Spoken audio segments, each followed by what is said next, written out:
नमस्कार। आज की बड़ी खबरों में आपका स्वागत है। मैं हूं आपके साथ अंकिता। आज के बुलेटिन में बात करेंगे, सरकार ने आज लोकसभा में साफ साफ कहा कि वो नीट पेपर लीक पर चर्चा के लिए तैयार है। बताएंगे आपको टीएमसी सांसद कल्याण बनर्जी लोकसभा से हुए निलंबित। दिखाएंगे आपको दिल्ली में आंदोलन के चलते 16 मेट्रो स्टेशन हुए बंद। और बुलेटिन के आखिर में देखेंगे, ट्रंप के सामने पाकिस्तान ने रखी 96,000 करोड़ रुपए की बड़ी मांग। लेकिन दिन भर की तमाम खबरों से पहले एक नजर सुर्खियों पर। दिल्ली में अगले 3 दिन और होगी बारिश। बिहार, एमपी सहित 20 राज्यों में अलर्ट जारी। पटना में कांग्रेस और बीजेपी के कार्यकर्ताओं में हुई मारपीट। भीम आर्मी चीफ चंद्रशेखर आजाद को मिला संजय सिंह का समर्थन। धरना स्थल पर मिलने पहुंचे आप नेता। लोकतंत्र में असहमति को नहीं दबाया जा सकता। जंतर मंतर लाठीचार्ज पर एससीबीए और एससीएओआरए ने निष्पक्ष जांच की उठाई मांग। जंतर मंतर पर छात्र प्रदर्शन के दौरान कथित लाठीचार्ज पर एससीबीए और एससीएओआरए ने कड़ी आपत्ति जताई है। दोनों संगठनों ने स्वतंत्र जांच, जवाबदेही तय करने और संवैधानिक अधिकार की रक्षा की मांग भी की। नीट पेपर लीक मामले पर सरकार बोली, युवाओं के भविष्य के लिए हम चर्चा के लिए तैयार। केंद्रीय सरकार और विपक्ष के बीच नीट पेपर लीक पर आरोप प्रत्यारोप जारी है। इस बीच सरकार ने आज लोकसभा में साफ साफ कहा है कि वो नीट पेपर लीक पर चर्चा के लिए तैयार है। केंद्रीय संसदीय कार्य मंत्री किरण रिजिजू ने आज लोकसभा में कहा है कि चर्चा किस नियम के तहत हो, इसका फैसला स्पीकर सभी दलों के फ्लोर लीडर के साथ मिलकर तय कर।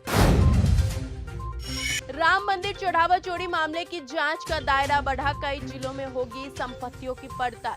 अयोध्या राम मंदिर चढ़ावा चोरी मामले की जांच का दायरा बढ़ा दिया गया है, जिसमें 54 आरोपियों और उनके परिवार के सदस्यों की संपत्तियों की पड़ताल की जा रही है। जांच एजेंसियां लखनऊ सहित कई जिलों में खरीदी गई जमीन, मकान और फ्लैट के रिकॉर्ड भी जुटा रही है।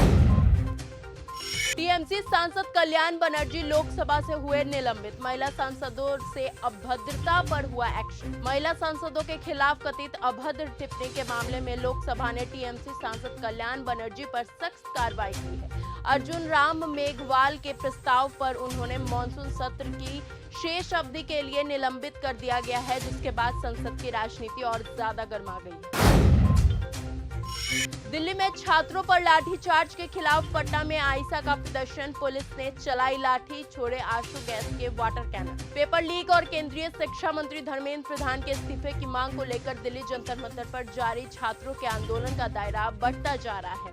कॉकरोच जनता पार्टी सीजेपी की ओर से सोमवार को छात्रों के संसद मार्च के दौरान पुलिस की बर्बरतापूर्ण कार्रवाई के विरोध में कांग्रेस समेत कई राजनीतिक दल आ गए हैं। तो अब इस विरोध में पटना में प्रदर्शन किया गया है, जहां पर पुलिस ने प्रदर्शनकारियों पर लाठीचार्ज किया। लोकसभा में बोले अखिलेश यादव, यहां नहीं बोलने दिया, इसीलिए मजबूरी में पीएम आवास गए। लोकसभा में बुधवार को नीट पेपर लीक का मुद्दा जमकर गूंजा और भारी हंगामा देखने को मिला। सरकार का कहना है कि वो इस मुद्दे पर पूरी तरह से चर्चा के लिए तैयार है, लेकिन विपक्ष तुरंत जवाब की मांग पर अड़ा हुआ है।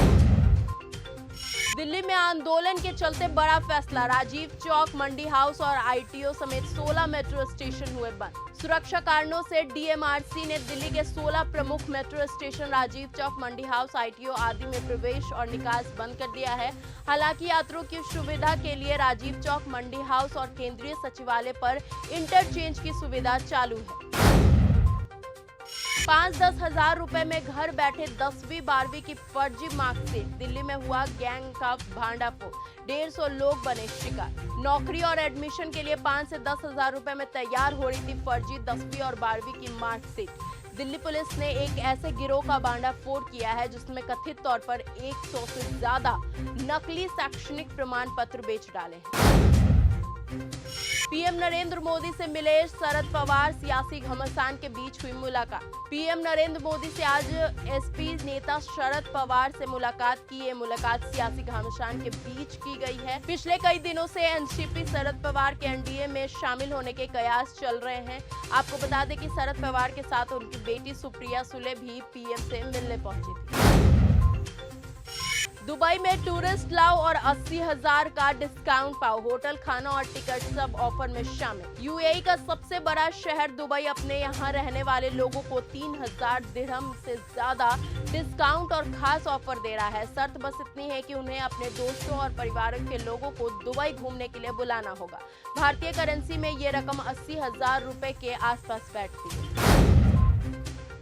ममदानी का चुनावी वादे से यू टर्न, कहा नेतन्याहू को गिरफ्तार करने का अधिकार मेरे पास नहीं। न्यूयॉर्क के मेयर जोरान ममदानी ने अब एक बड़ा यू टर्न लिया है। ममदानी अब तक न्यूयॉर्क आने पर इजरायली प्रधानमंत्री बेंजामिन नेतन्याहू को गिरफ्तार करने की धमकी दे रहे थे, लेकिन अब उन्होंने कहा है कि वो चाहकर भी ऐसा नहीं कर सकते।